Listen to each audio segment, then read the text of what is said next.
Back in the locker room, and we are on the south side of the Steelers practice facility, so every once in a while there's a lot of loud noises, guys come in and out. But we are focusing on high school football, and joining us from Bishop Canevin, Coach Bob Jacoby, who has been coaching high school kids for 37 years, 196 victories, on the cusp of 200 victories.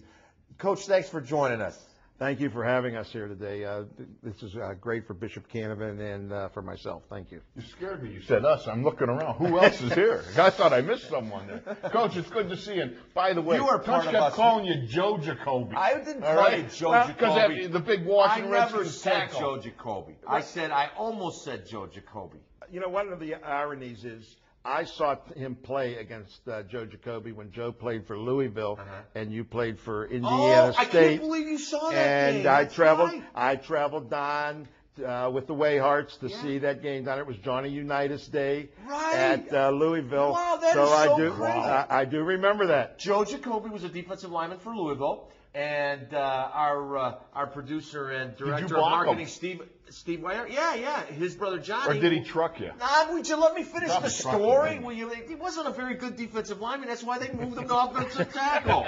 But anyways, because we have a lot of guys from Indiana State, from Western Pennsylvania, and John Wayhart played right next to me. Well, by the way, Joe, if you happen to be listening, that was Tunch that said you weren't very good. Yeah, that's right. He can't remember. He's got two bad knees. I'm not worried. Anyways, you can outrun him. That's right. Coach, you guys are good every year. You've changed conferences this year. You got your big opener against Fort Cherry this weekend. How does Bishop Canevin look?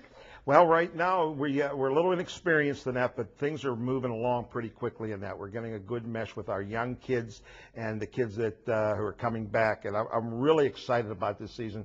We're moving into the Big 7 Conference, which probably has the number 1 or number 2 team in the state in Rochester. And it's very competitive down the Beaver County, and we're really excited about moving into this conference. Coach, I got the opportunity to come visit you while you had some drills going on the field there. And I remember you shaking your head at some of the young guys and just saying, boy, some of these guys got to toughen up a little bit. How is it every year that you get these young guys out? How do you go about introducing them to the game and the physicality of football? Well, physicality, that's a good word. I'll have to use that once in a while with some of these kids. Some Scrabble points. Great Scrabble points. Okay. But, we get a lot of kids who come in as 9th graders who have never played football before. One reason might be their parents don't want them playing at such a young age, or because some of them are so big they can't qualify for the weight limits and that for the midget leagues or the grade school league. So we get more than half the kids we get have never played before. So we just try to bring them along gradually in that, using the hand shields, using the different techniques for tackling and for blocking and that, going through all the steps and that. And then when that first day of camp, that's a real eye opener for most of them. And it's worked out pretty well for us. Coach, now when Wolf came and spoke to your kids, did he mess any of them up? No, he didn't. He really did. Thanks. I'm telling you, the kids were really impressed with him in that. They were really impressed with how he approaches the game and the fun he has with the game. Because we try to tell the kids, you got to have fun playing this game and that. And for a person like this to come out and show how much fun it's been for him and for them, it could be. It's just great. Did he wear his leather helmet? No. Oh, well, you know what? That's a classic. I got a leather helmet. Maybe next year I'll stop by, show you how it's done. Well, and it was just like the old times, anyways, because we don't have any turf on the field. It's all grass. Yes. We're down in a little bit of a valley down there, and there's not all the amenities that a lot of these people have. Coach, there is I notice you have a very much the fundamentals are so important to you, and introducing the fundamentals. There's also a newer bunch of coaches that seem to come in where trickeration is a bigger part of the game. Oh, here we go. Oh, yeah, that's not a word. It is too. You're a teacher. Tell them it's not a word. Trickeration is a football term. Don't let them get away with it. You would if you were an English teacher. So, Coach, how do you view that? That kind of like the new school is that there's a lot more, trickeration, for lack of a better word, and old school where it's the fundamentals. Lack of a better word. There's a lot of better words. And who asked you? Well, probably one of the things we do. We run the football a lot. We probably only pass 15 times a game. That would be our average. We don't get into a lot of the trick plays in that. Our trick play might be a screen pass. Or fool. our trick play might be a single reverse, not a double reverse. We really stress the fundamentals with the kids in that, learning the fundamental plays, learning that off-tackle play, learning that sweep. On defense, learning where the gaps are that you have to fill and everything like that. You see a lot of people do a lot, 5 receivers and that. Maybe it's just the old school in me and that, but I'm not sure that's really football. He'd look good in my helmet. I think that would look good on him. Now, if he wrote an English paper and he used the word trickeration, how would you grade that? I'd probably take it to one of the English teachers in the school, probably Mr. Fazio, and ask him for his opinion of it before I give him a grade on it. Now, who's the team to beat in Single A this year? I think the team to beat is in our conference is Rochester. There's also a couple other teams in the conference too that are pretty good, like Southside Beaver. Avonworth seems to be an up-and-coming team too in our conference.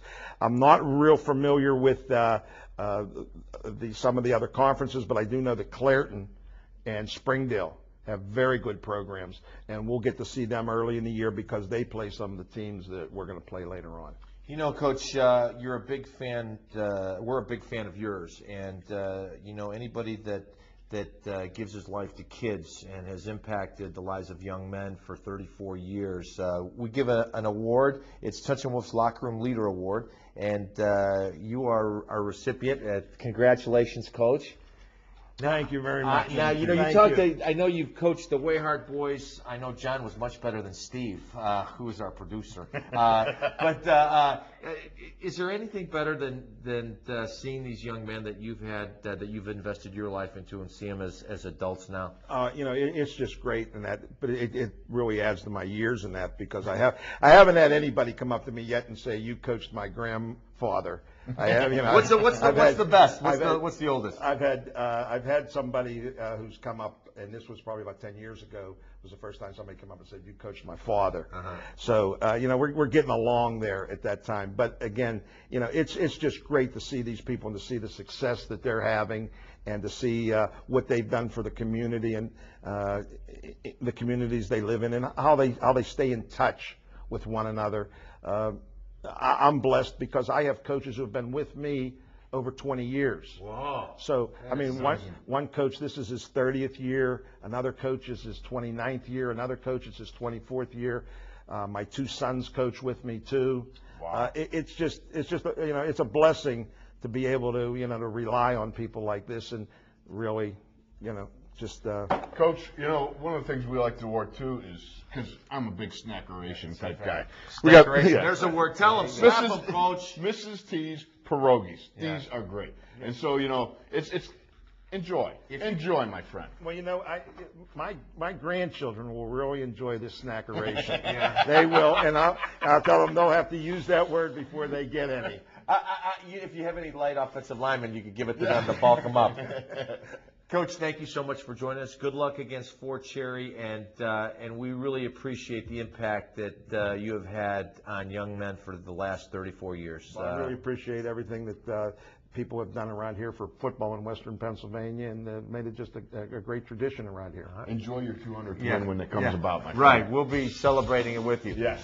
Coach Bob Jacoby from Bishop Canevin High School open up against Fort Cherry this weekend. We're going to take a break. When we come back, Wolf and I will take this home right here in the locker room.